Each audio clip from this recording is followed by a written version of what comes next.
I am Mrs. Rowe. I teach communication here. I teach public speaking and interpersonal communication on this campus and online, and have been working in the Speak Center and with Braver Angels for the last year or two. And we've done a couple of these Braver discussion sessions virtually during COVID, but this is our first in-person one.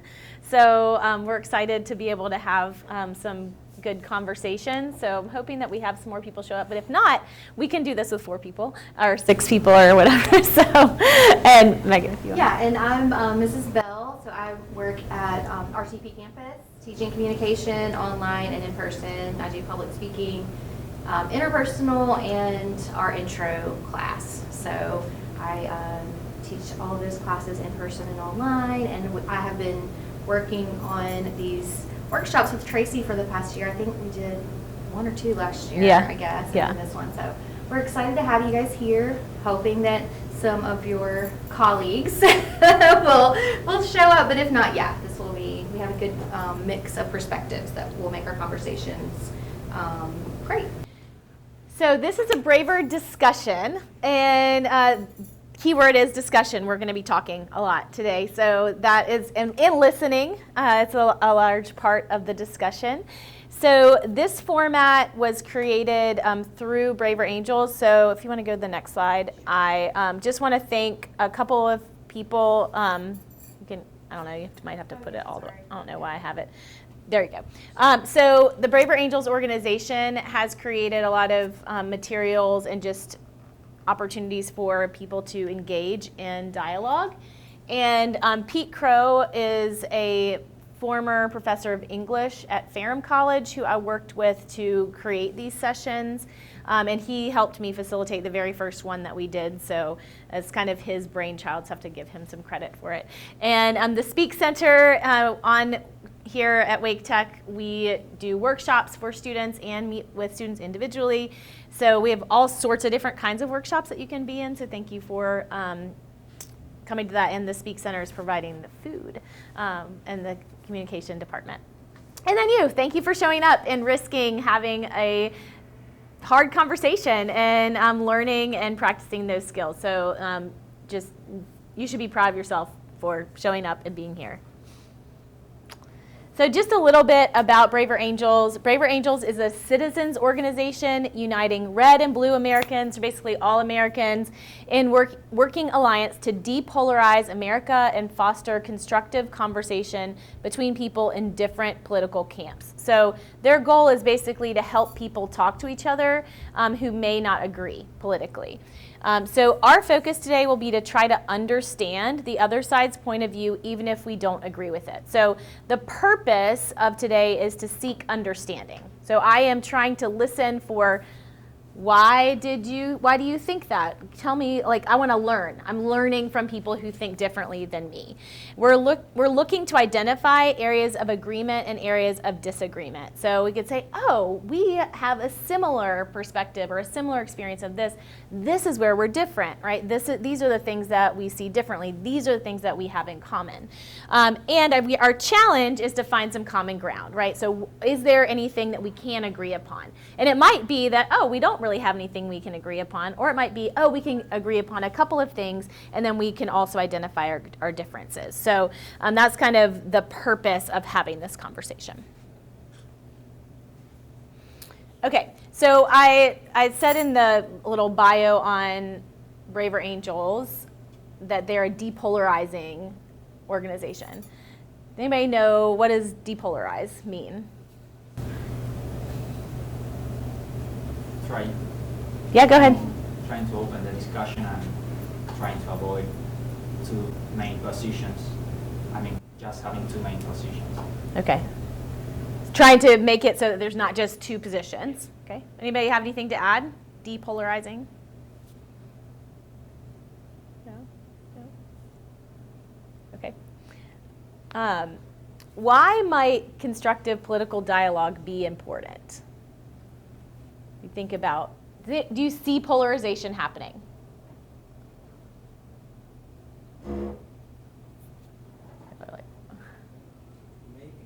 Maybe, yeah.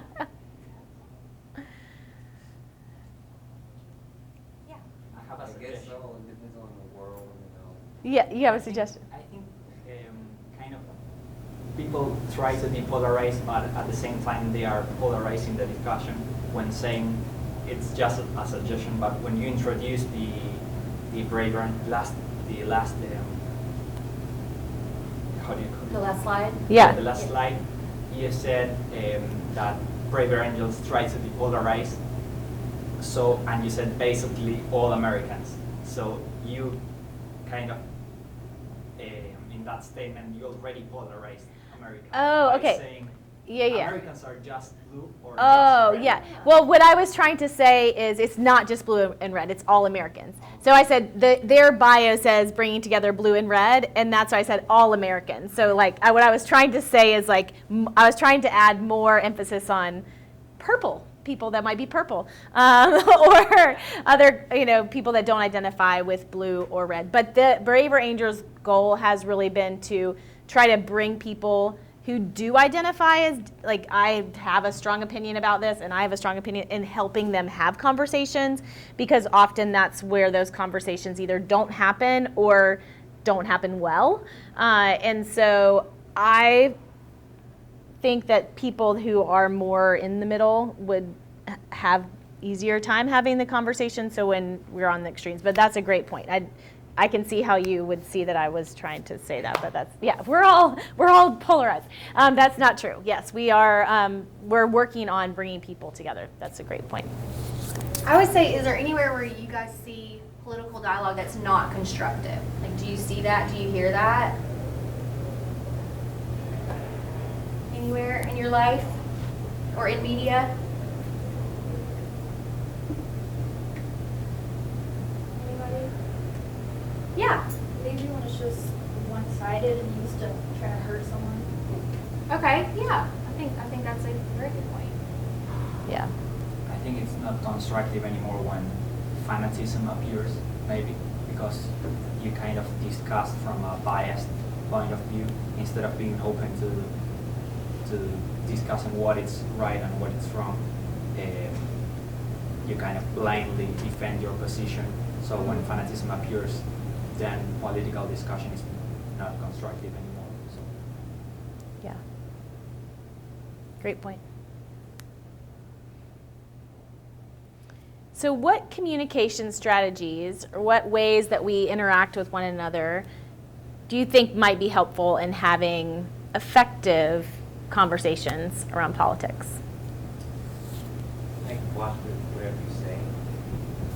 Like, if you say something to another guy, have a conversation about politics, like, Democrats and Republicans and all that stuff. Just basically watch what you're saying. Yeah. Take note who you're dealing with Okay. to avoid, conflict with the other person. Yeah. Yeah, it's a great. So think about how the other person's going to receive what you're saying. How they gonna respond? Yeah. What else might be helpful?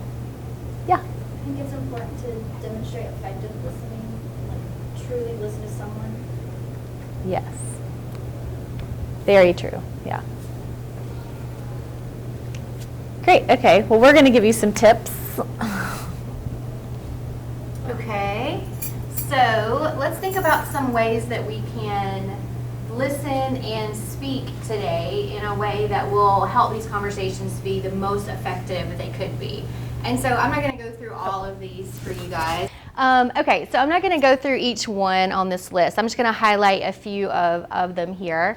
And one goes to, I think, what you were kind of talking about, which is listen to understand, right? We want to be thinking about where are they coming from? Can I, anything that they're saying, can I connect it to things that I also believe? And really try to understand what they're saying. Ask sincere questions. What do you think we mean by sincere questions? Honest, maybe? Okay, an honest question that you're just truly wondering about something. Yeah, basically not asking to offend someone, just to try to understand your position. So not asking with like a second Yes, yes, like a real question. An insincere question could be something like, how could you possibly think that, right? That's not really a question. So we want to make sure when we ask people questions that we're really asking. We want to know their perspective. Paraphrase is an important one. Have y'all ever heard that tip when you're having a hard conversation? Say back what they said. So you can say something like, okay, what I'm understanding from you is that you think this, and you paraphrase it back to them. And that gives them the opportunity to do what? To kind of explain if that was right. Exactly, to say, yeah, you got it, or to say, no, no, no, no, no, that's not actually what I meant. Let me explain it in a different way. So really think about these listening things, and one big thing that we want to touch on is listening for similarities. We want to see where the common ground is between the viewpoints, because that's where we really can find understanding. Also, of course, and this is very important, especially with the type of topic we're talking about today, observe how your own emotions and maybe biases may impact how you're hearing someone and the possible reactions you might have. So try to keep a gauge on your emotions and not let that really overtake your response. And then when we think of speaking, use I language. Have any of you heard that concept? Why do we use I language? So about using others' words and kind of speak with them. Yeah, we want to take ownership of what we're saying. I feel this. I think this. So stay with the I language rather than you think or they say kind of stuff. Let's focus on what we say and what we think. It's always a good idea to share from your own personal experience, your own conviction, where your thoughts came from. Here's how I arrived at my perspective. That helps people understand us. Of course, all of these things should never be a part of any conversation, but especially a conversation about a hard topic. That's only going to make it more polarized, right? And kind of shut down any understanding that could happen. So we want to make sure we stay respectful at all times. And share your why. You know, we're going to have probably a lot of times in these conversations where you're going to say, I think this. Why? Why do you think it? How did you get there? What in your past or experiences or value system led you to that point? And try to explain that in specifics. You know, here's specifically why I think what I think. So, Miss Rowe, do you want to explain? Sure. So we're going to put you in partners, okay? And you're going to be with somebody who has a different perspective than you. And for 15 minutes, you'll just get to talk and listen to one another. And the prompts are up here. So tell each other about the influences in your life that have led you to your beliefs about reproductive rights and abortion policies. Discuss how your upbringing and life experiences shape your viewpoint. So you're really looking at sharing why do I think what I think, like what are my experiences. So like I'm thinking about like my upbringing, what messages I got as a kid growing up, as a teenager, as an adult, what experiences I've been through, having my own kids, like all those types of things, right? So any life experiences, any influences. So you're really trying to understand where someone else is coming from. So during this 15 minutes, you are not challenging each other. You're not like, well, that's wrong. You're just talking about your life. So like, there's really not anything to challenge. Anyways, you're just trying to get to know one another and understand the way one another's perspectives have been formed over time. So you're really looking for understanding. When talking to one another, what listening challenges did you face in trying to listen to each other? Did you find anything hard when it came to listening? It was super easy to listen? It was easy to listen? Okay. So what signals did your partner give that they were listening? Since it was easy, like how did you know that the person next to you was listening? Yeah, Emily. We kind of repeat what you say. That paraphrasing, awesome. Anything else show that they were listening to you?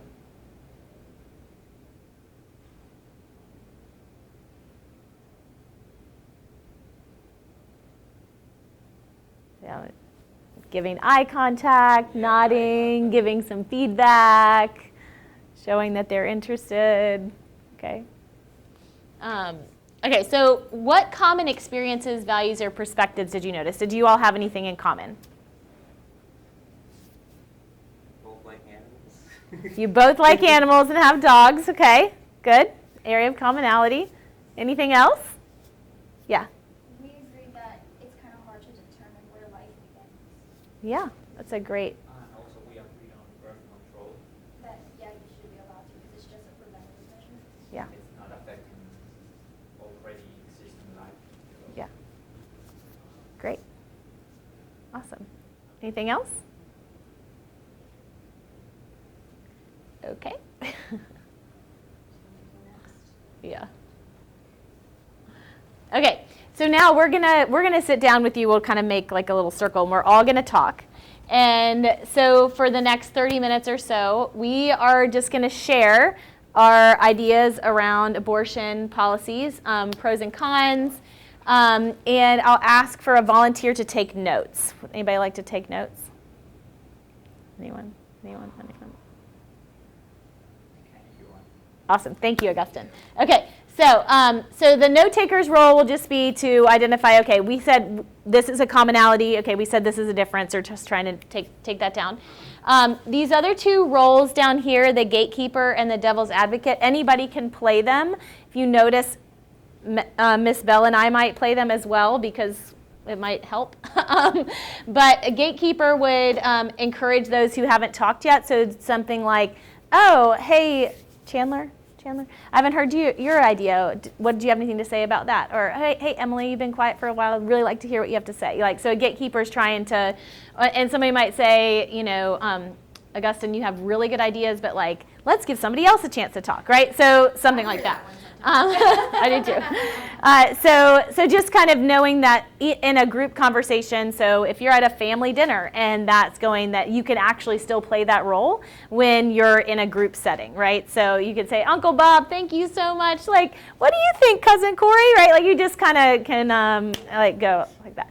So devil's advocate helps the group to consider multiple perspectives. So if we're having a hard time coming up with differences, even if you don't think what you're going to say is accurate or like true, or you believe it, like if you don't believe it, you can still say, well, what if we thought about it this way? Or I've heard people say this, what do we think about this, right? So trying to come up with a different perspective than what is being shared to kind of get the conversation going. So even if you want to say something that you're not really you're not like, well, I think this, you're just like, I think this could help the conversation. Devil's advocate can help with that. So since we only have 4 people, we're just going to do it all in one group, and then we'll talk about how that went after we're done. So to get us started, what we're going to do is just have each of us share kind of our thoughts for like a minute or two. So just kind of everybody gets a chance to say, this is kind of where I'm at, this is kind of what I'm thinking around abortion policies, and then we'll just open it up for anybody else to share.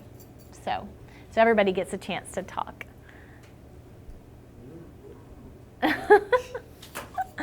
Would anybody like to go first?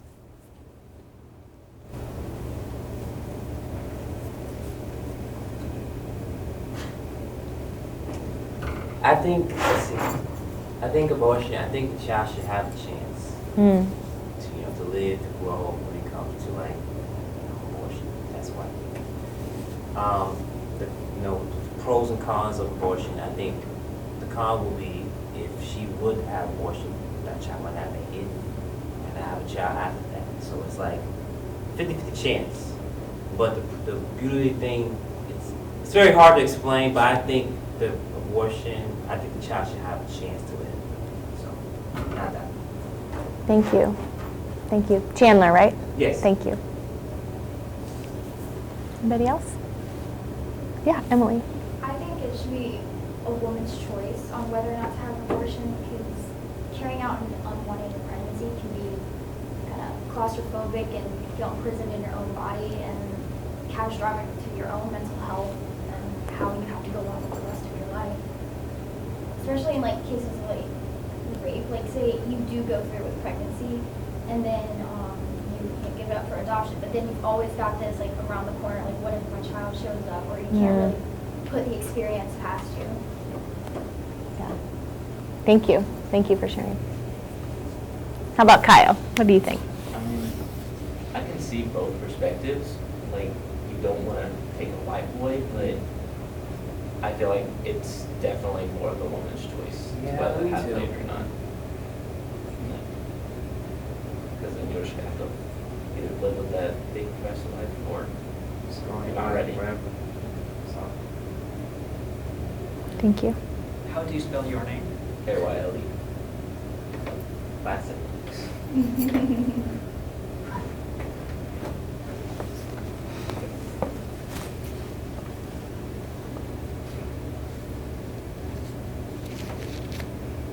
How about you, Augustine? What are your thoughts? I don't have like a fixed position. I think that two main points affect my perspective. One is that I think abortion shouldn't be penalized. I don't think it's the state role to penalize abortion. But I also, from a science perspective, I kind of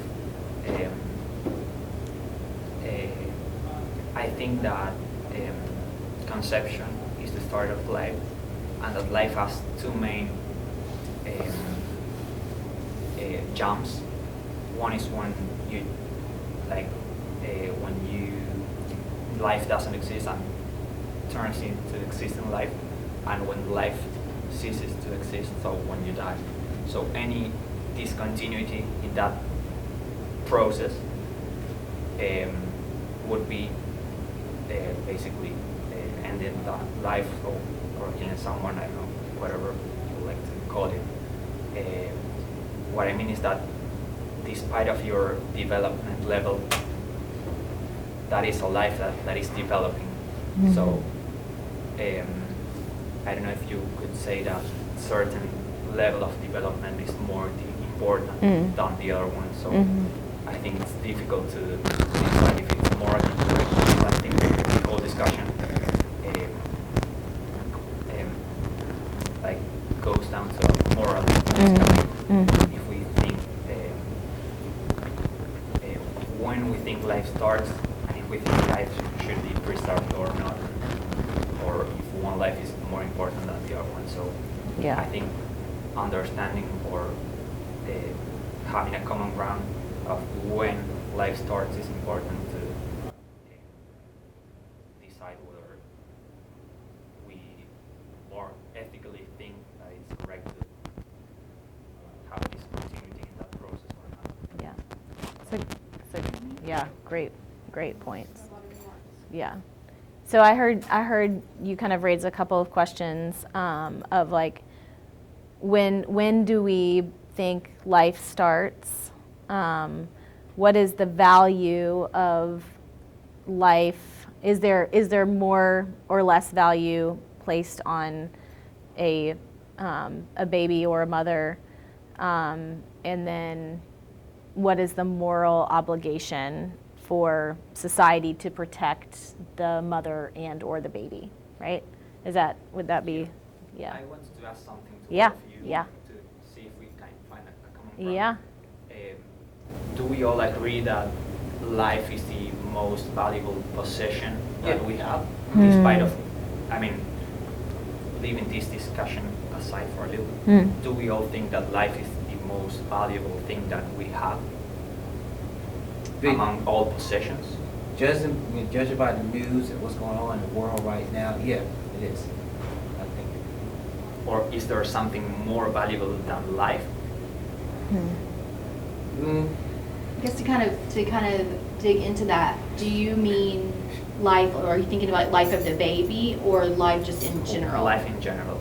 So Okay. is there some, even, I mean, you could consider it as individual life or group life. Is there something more important than life itself? To my opinion, yes. Now, I don't know if y'all gonna probably agree to that, but yes, to my opinion, yes. Something better than life. So there's something more important than life, or life is more important than anything?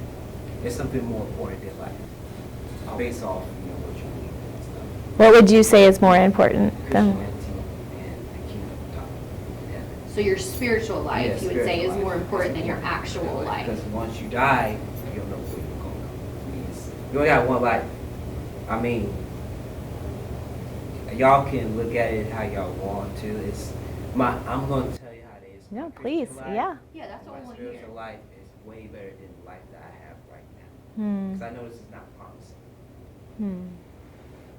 So having the belief that there is something beyond Better than our this, yes. like living, breathing life here on earth gives you more hope, enjoyment, Mhm. and fulfillment, That's correct. knowing that there's something beyond life on earth. Yeah, that's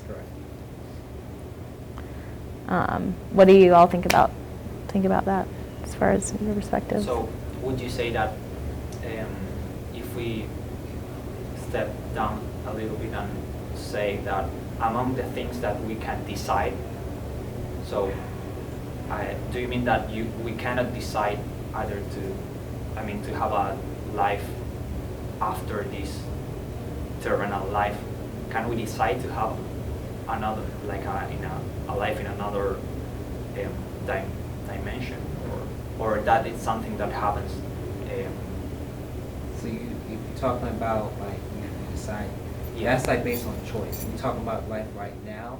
Yeah, that's what I meant. I mean, life in this. Like something that we can tangible. But I guess what I hear you asking, Augustine, is like, okay, is the ability to live, like to not like have your physical life body taken away from you, is that like our primary, or would be like one of the top things that we can have, right? Is the ability to live. There's a lot of other things that come when you're alive, but like if you're alive or you're dead, right? That's something. Yeah. I mean, if that's the most precious thing that we can have while we are alive, so I think Yeah. that would. Yeah. You talking about why we are alive? No, I think that would leave the afterlife in another discussion. So while you are alive here on Earth, do you think that life is the most important thing? On Earth, yes. Okay. And does that impact your thoughts? Is that what you're getting at? Does Yeah. that impact our Yeah. Yeah. If that impacts our Yeah. our based thoughts on on our this? Yeah. discussion on abortion. Yeah. So that's what. Yeah, but I would also think that your belief on life, and I'm not trying to get all woo-woo, but like if I believe that my afterlife is more important than my life here, that may lead me to make different choices with my life here based on that belief. I agree. So because I might think it's worth suffering in this life, or to make choices that don't make my personal life now more comfortable based on the belief that I will experience, a happy eternal life, right? So I might make those choices differently. But if I believe that I only have this one life, I'm not guaranteed anything, then like I really want this life here concrete to be like the best I can make it, right? So, or I might believe that and believe in life afterwards, right? So, or a mix of all of it. But I think that does impact a little I would also bit. just take it further to say if we're talking about life, and I think a lot of you, I'm not sure everyone said yes, that life is the most important thing, but does that just mean being alive? Does it also go into, is a piece of that being able to live the way you want to live? Does that factor in? Because I think that's part of this too, and I think also if we're talking about our spiritual beliefs guiding our thoughts on this topic, we have to also consider, is it okay for my spiritual beliefs to make a decision for you? Because that's kind of where we are when we start legislating. So I think that's kind of something to hear what you guys think about that. I think life is important, but I think we're to say the most important thing would be freedom to live your life how you want, to make your own choices, love who you want to love. I think that comes down because it's more quality of life. Yeah, I think that's very fair. Yeah. I Yeah. understand that.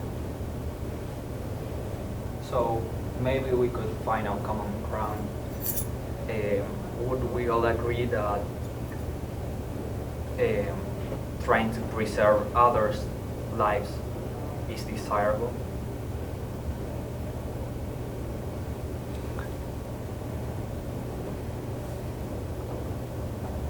Anybody have thoughts? Yeah, anybody have that? Like, sounds like she's judging. What was that? Like he's judging, placing our lives as desirable. It's like, to me, I think she's judging. It feels judging to you to say, would we want to preserve other people's lives because You you're, never know what that person's been through. okay, Like, okay. it might be, she or he might be going through Hmm. a tough time or try to make ends meet. Yeah. That to me is being judged. So what I hear from you saying is that it's not that black and white. It's no. There might be some gray area in there to Lean look towards at. freedom, that basically depends on the person. She or he lives life.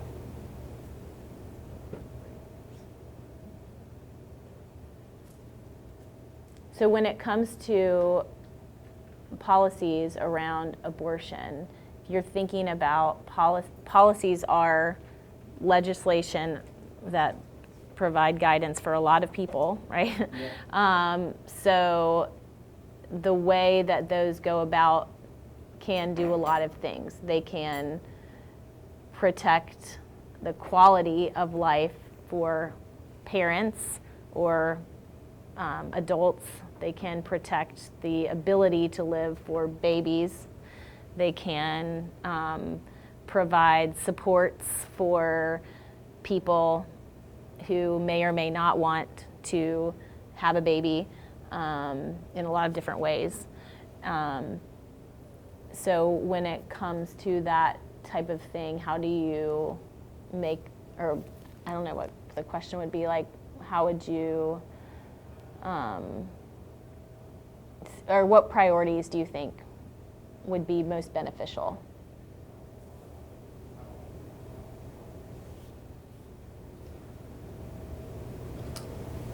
I think, and if I'm not getting at what you're trying to get at, is I think, would you think that it's most beneficial to prioritize the life of the baby and children, or the choices that parents might have in making those decisions for the child or the baby? Yeah.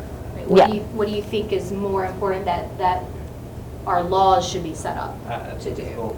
It's like, I think it's both choices. I think they're both important personally. So.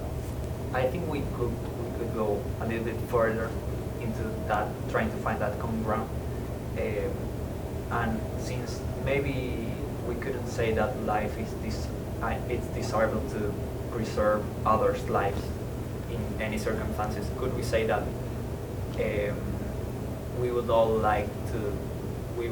desire to preserve or to preserve happy lives? So if we would all agree that it is desirable to preserve life, if that life is a happy life.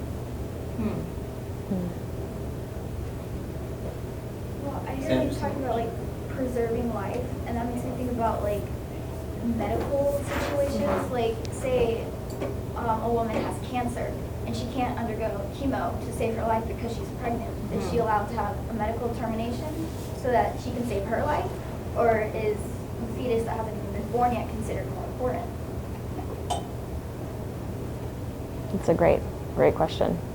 Yeah. So when you're asking that about preserving life, how does that factor into what you're thinking? I was trying to find something that is common to any discussion. Yeah. Yeah. So if maybe you wouldn't like to preserve someone's life that is not a happy life, or that yeah. person doesn't desire. Yeah. Yeah.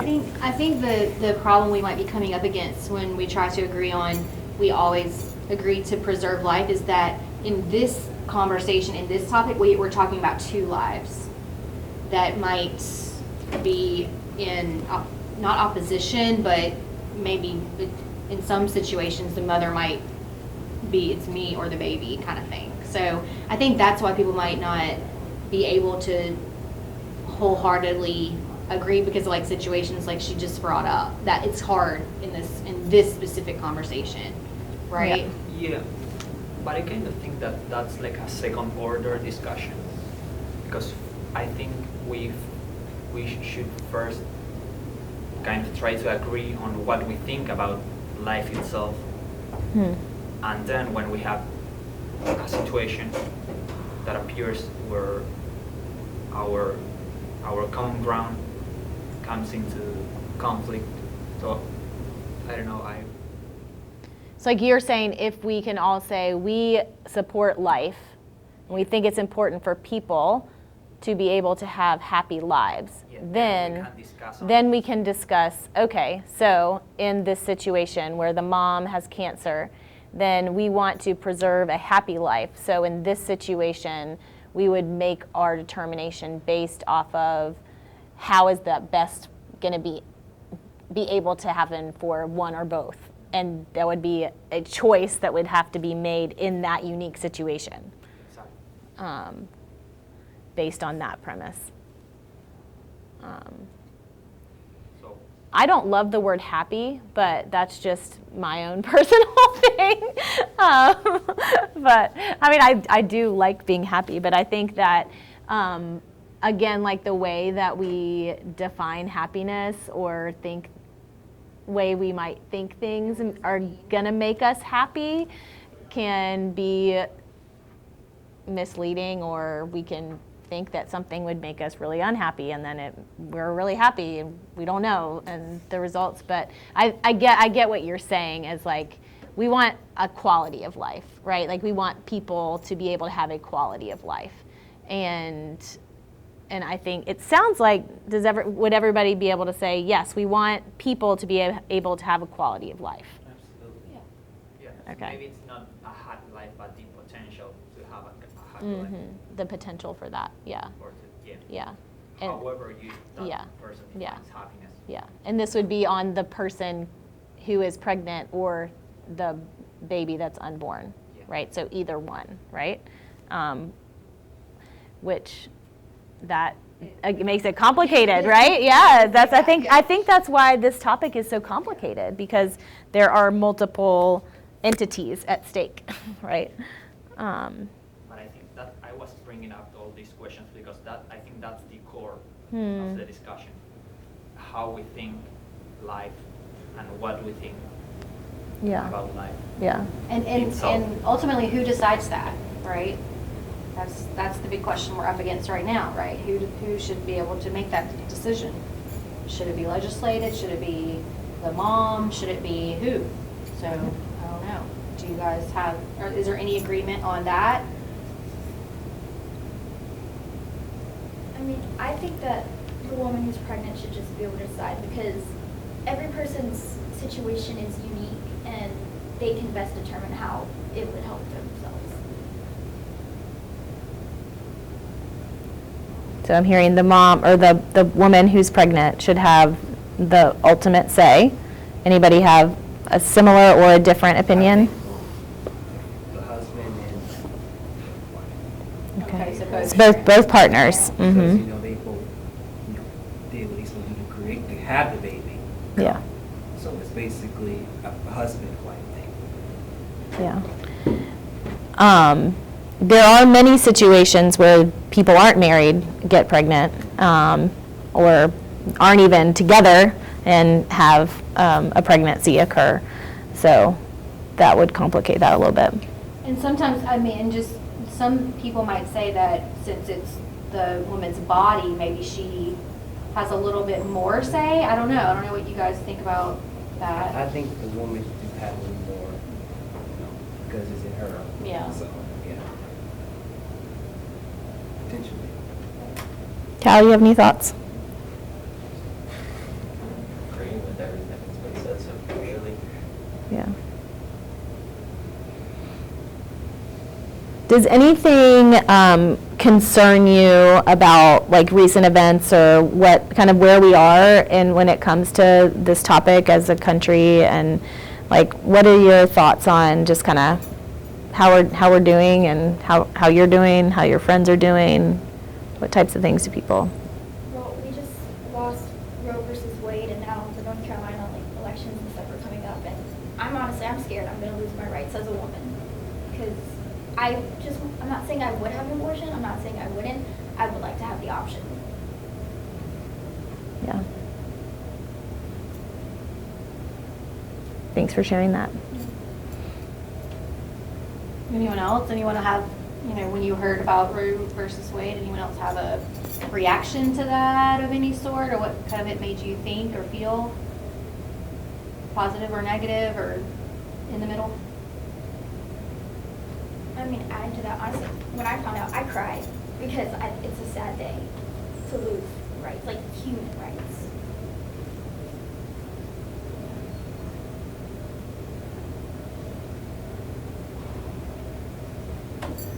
Yeah, I think that from a political perspective, it's also something difficult to decide because obviously depending on your position, a lot of cases such as people being raped or cases in which health is compromised, the health of the mother is compromised, it's really important to make that decision as fast as soon as possible because there's suffering going on. But I also think that it's important to have that philosophical discussion because we could be jumping out like a really important part of the discussion. I think that part of what we think about life and what we think life is, it's really important to discuss before making a political discussion. So I think it's super difficult because from one point you have to make that decision as soon as possible, but from the other perspective maybe it's important also to take the time to discuss that before potentially making a decision over someone's life. So it's kind of like a timing, that timing is something difficult. Yeah.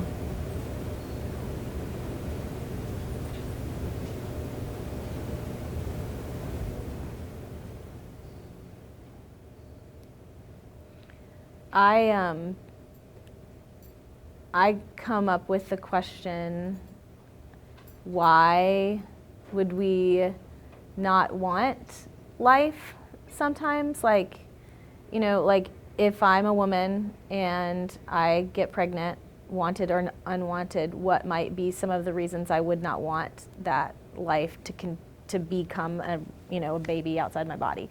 And as I've been reading and thinking more about this topic, I've just been curious and learning about why people make the decision to get an abortion beyond just kind of my initial reactions about why that might happen. And I think when it comes to like quality of life and political decisions around the potential for the quality of life for the child also are some really important things to keep in mind and to discuss, like as we're kind of thinking about, if I bring this life into the world, what will that life be like? Or what potential supports do I have to care for this life? And that makes things really complicated too. I mean, just in getting kind of a little bit on the philosophical side, but then also just like the practical side of it, of Sometimes like it the is a support. practical decision Yeah, for some the people. support of it. Yeah. Yeah, I was mentioning the philosophical discussion because if you're going to make a political decision that applies to all of us, it is important to make that philosophical decision because since for most laws it applies the same for all of us regardless of the specific circumstances. Yeah. It's important to have that philosophical decision in order to make a decision for all of us. So that's what I mentioned. Oh yeah, no, that's a really great point. And that I think brings up a lot of the questioning of, should something like this be legislated that's kind of a blanket law when there is so much nuance and so much gray area, so I think that's a lot of the reason why people are concerned about some of the laws that have been enacted over the past couple years. So Yeah. Because I think if it's in the hands of a judge to decide, maybe the practical circumstances are super important. but a law is something super different because that's something that applies to all of us under the circumstances that the law lists. So I think that's why it's important. And if you talk about quality of life, if you carry out a pregnancy that was a result of incest, there's a lot of health risks for the baby too. So they wouldn't have very good quality of life. Right. Sure. And to take that further, I think if we're talking about quality of life, we should also be talking about the mother and what impact would that have on a woman to have to take a pregnancy to term from incest. So we have to think about that quality of life too, right? I mean, I think that's Most part of incest it. would probably be rape too, Oh, yeah, right, so, which is just traumatic in itself. right. I also think it's important to discuss whether abortion really helps to solve that previous problem, because rapes and how did you I don't Incest. remember. Incest. It's a super serious problem, but how abortion really affects that already happened. I mean, I don't know if it should be discussed as part of the same discussion, or if, I mean, rape has already happened. Does aborting really affect how that psychological damage has been done? I mean, So you're asking, does abortion, would aborting a fetus that was a result of incest or rape help the mom to move forward with their like mental health or psychology, and or help resolve issues of rape or incest happening in the future? yeah, I mean, if letting that mother abort really helps to fix that damage.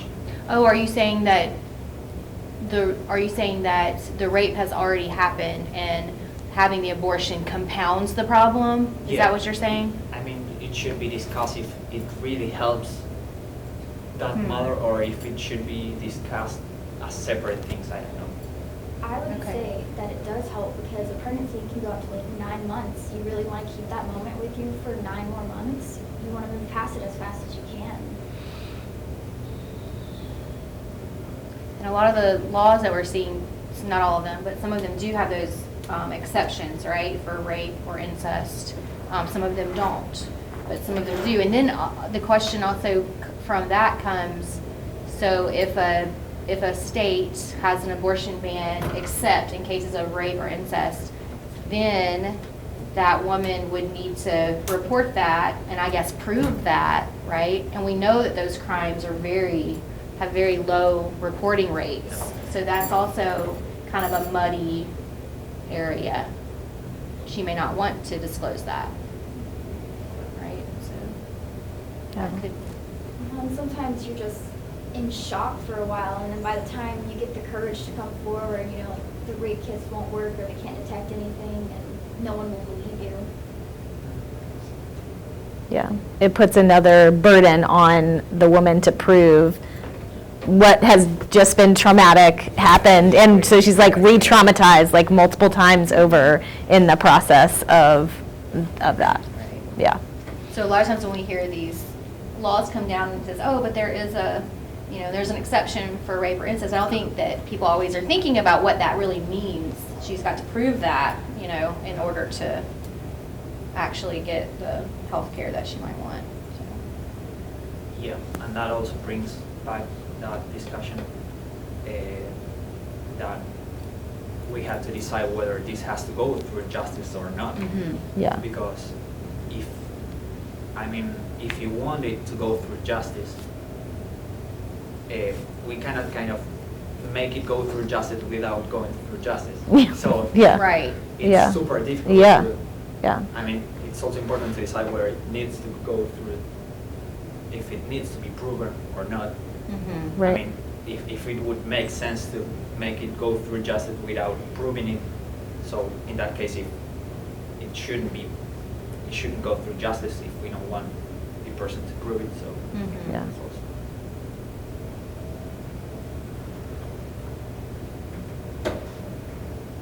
cases, I guess, like, if you are raped and you're still trying to find that time and courage to come forward, you might not know you're pregnant until later down the road, too. Yeah, very That's a true. scary thing. It could be weeks, That's right? a very before scary you- thing.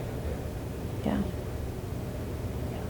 And some of the laws are saying, like, you have, like, up to a certain point, but sometimes you don't know. And if it's such an early point, you know, like, you don't have the time to even figure it out for yourself, let alone, you know, decide if you're actually going to have an abortion or not. Because it's not an easy decision to come to, regardless. Sure. I wonder what's going through that person's head after that time.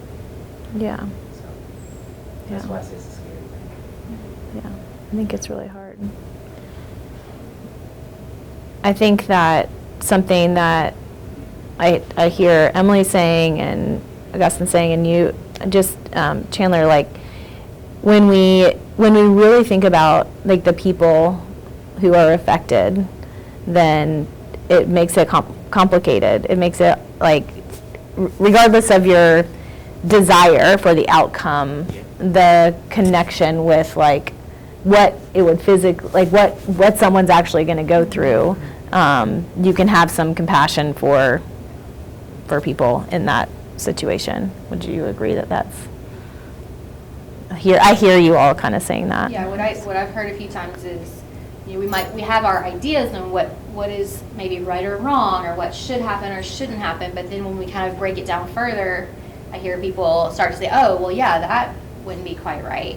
So I think that's showing us how much nuance really there is in this topic and how when we're listening to each other, it's important to have that empathy and think about if I was in that situation, what needs might I have or what understanding might I want from others and from the legal system maybe even, right? Yeah. And also, that also shows that we all have like individual ethics. So I don't know if it might be an error trying to find common ethics.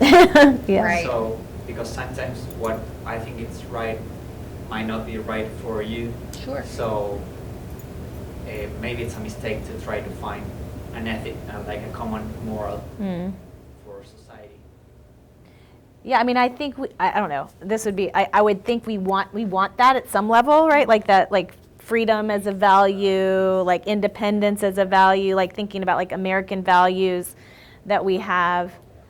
But I do think it's hard, like when you start putting my individual values on someone else, and then if we don't have any commonalities, then like how do we function as a society and like have trust and like things like that. So I think it's hard, right? Yeah, we're trying to kind of put like force common values to avoid conflict.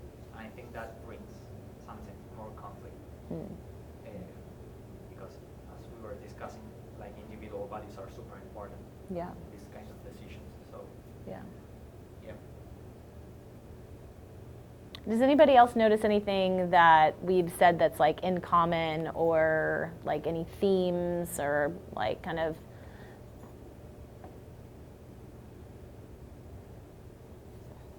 main ideas?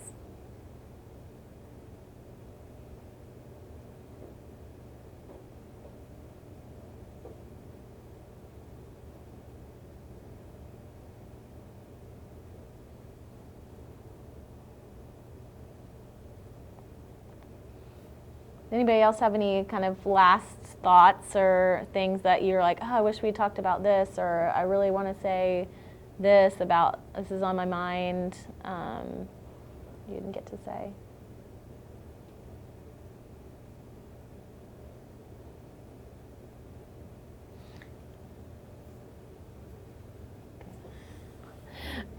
Related to policies or just in general?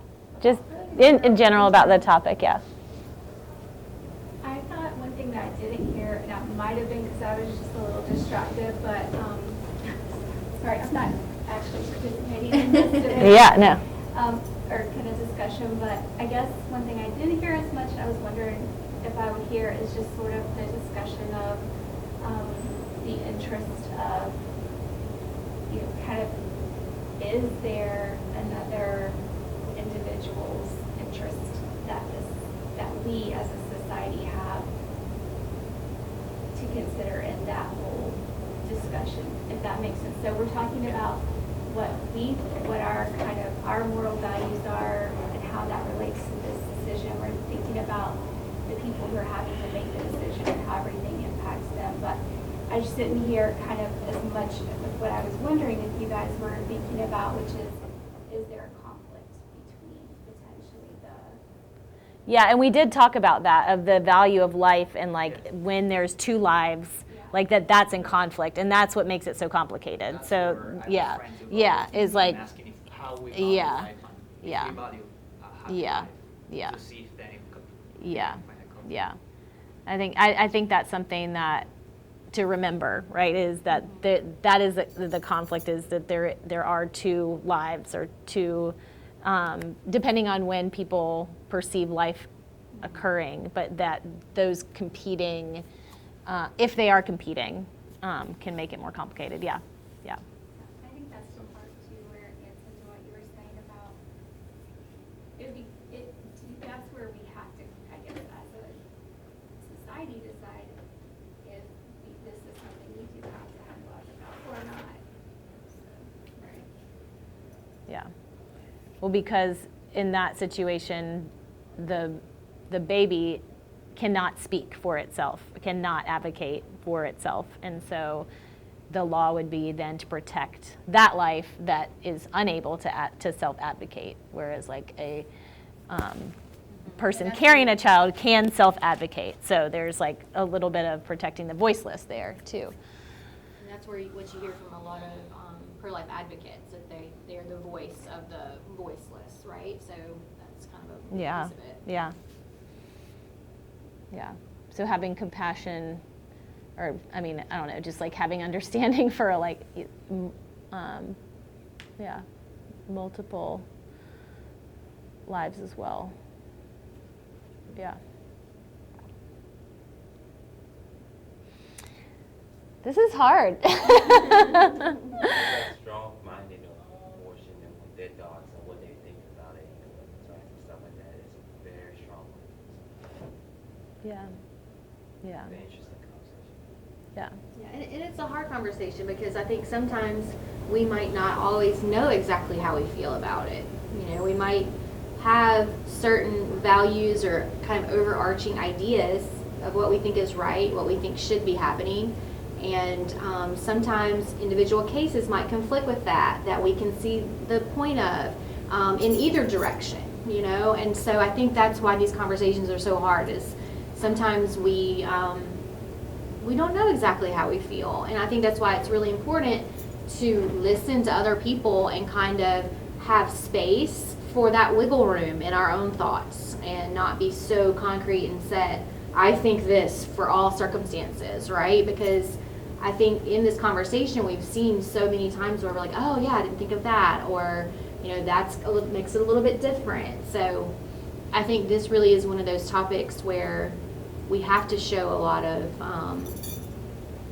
empathy and hearing of, because it's and the other thing is, with this conversation we often see it as a polarized pro-choice, pro-life, but there's so much more nuance than that. It's really not that. There's so much gray area in there that people might fall into. So. Yeah. Yeah. So I would just like pay attention to your kind of reactions when it comes to like how you're taking in information around this topic, and what types of things you're listening to and thinking about as well. And just try to consider, like, what if it was another? What if it was this? What if it was this? I think that you've done a good job of that today. So let's talk about just what happened here a little bit. How did you feel about this conversation? Like, was it hard? Was it good? Was it like, were you like, I don't know, I wish? Challenging? Yeah. What was challenging? You know, just basically listening, talking, and trying to understand what he's asking and all that stuff, and trying to make sense of what you're trying to talk to. So basically, it's very challenging because you don't know what he's going to throw at you. You just got to prepare. So trying to get on the same page. Yeah, same and page. achieve that understanding. Yeah. Kyle, Emily, y'all have any thoughts on how this was for you? I know I focus on I have a strong stance, and I'm just trying to be understanding of everyone else's perspectives. Yeah, it's good. Thank you. You definitely get a wider point of view of every different scenario. Yeah. Just helps you look in any direction. What do you think? I would say that my conclusion could be that there's two main positions that you could take on this discussion. One would be that individual moral scales should be respected, which means that if someone values something more than something else, he should be able to decide where he wants something or the other thing. Or if we want like a common moral scale. So, and that goes back to my main two positions. If we should try to find what is morally optimal for all of us, but at the same time, I don't think the state should have the power to penalize if someone in his moral scale, he values it more, he's suffering than that life. So It's like they controlling, Americans and how our freedom, like Mhm. it's like Yeah. like that. Yeah. And it should Yeah. be. Yeah. So trying to figure out where those distinctions can and should be made is the hard part for sure. Yeah. So thinking about having this type of conversation outside of this room. So you're talking about abortion with your friends or over Thanksgiving with your family, and this topic comes up, or somebody's talking about something else, maybe who they just voted for in the election, or climate change, or who knows, what could you take out of this experience today into those moments that could help you have more constructive conversations? Be open and honest. Go with the flow, and, where they're coming from, basically. And it's truthful. Yeah. Yeah. Don't be afraid to state what's on your mind. Yeah. Think about it, how you feel, anytime. And I think sometimes we do shy away from conversations like this, right? Because maybe we don't know how they're going to react to us, or maybe we don't know what they're going to think of something we might say. But I think if we can help make the conversation be like the one we had, where it's open, it's honest, I'm listening to you without judgment, and I want to hear, maybe that can go both ways in those conversations and make it a lot easier. Because as we know, a lot of times, especially with these really contentious topics, we all end up in these information silos, right? Where we're only hearing what we think, and we're only talking to people who agree with us. And, that's good if you only want to get positive reinforcement, right? But it's not good if you want to be challenged, or if you want to learn, or if you want to expand your thoughts or think about other perspectives. So it is so important to have these conversations and not be scared to enter into them with people. So having these skills to do what you guys are doing today, I think can be really beneficial when you do want to talk to someone in your life about an important topic, whether it is a big issue or whether it's something personal to your own life, that you're going through. Yeah. I think we couldn't find like a common ground, Yeah. but I think it was good to be open to discuss, because I think eventually we might be able to agree on something. Maybe it's just about how much time we had to discuss. That's right. But sometimes you can't, Yeah. right? Sometimes you could have a conversation with somebody for days and hours and weeks, and you're never going to get on the same page. Yeah. And that's okay. Yeah. You might not ever get on the same page, but we might understand each other really well when we Yeah. leave, And Yeah. I think the understanding should be the goal, not the agreeing. Yeah. Right? Yeah. And I think that's okay. Don't feel like you failed if you don't walk away from it agreeing. You know, Yeah. you haven't, as long as you walk away from it not screaming and yelling. you Yeah, succeed, yeah, right? yeah. Like I think about like my relationship with my family, like, and my ultimate desire is to be known and to know them, and not necessarily to be right or to be the same as them. And I would love it, right? I'd love it if we all agreed and thought the same things, but I think that I sometimes don't risk being known or listening well because I'm afraid we're not going to be able to handle difference. But whenever I've experienced that, and like it makes our relationship richer because I get you more. Like I might be like, yeah, and you're whatever, you're messed up, but I get you now, right? Like, and you have like a more of an understanding and appreciation for the other person, whereas like, if I don't know, then I just assume what you think, or I put my projection on you, and it becomes less like, I don't know, able to have those types of conversations too. Yeah. So, yeah. So, I think that's it. Yeah. Thank you all very much for being here and doing this today.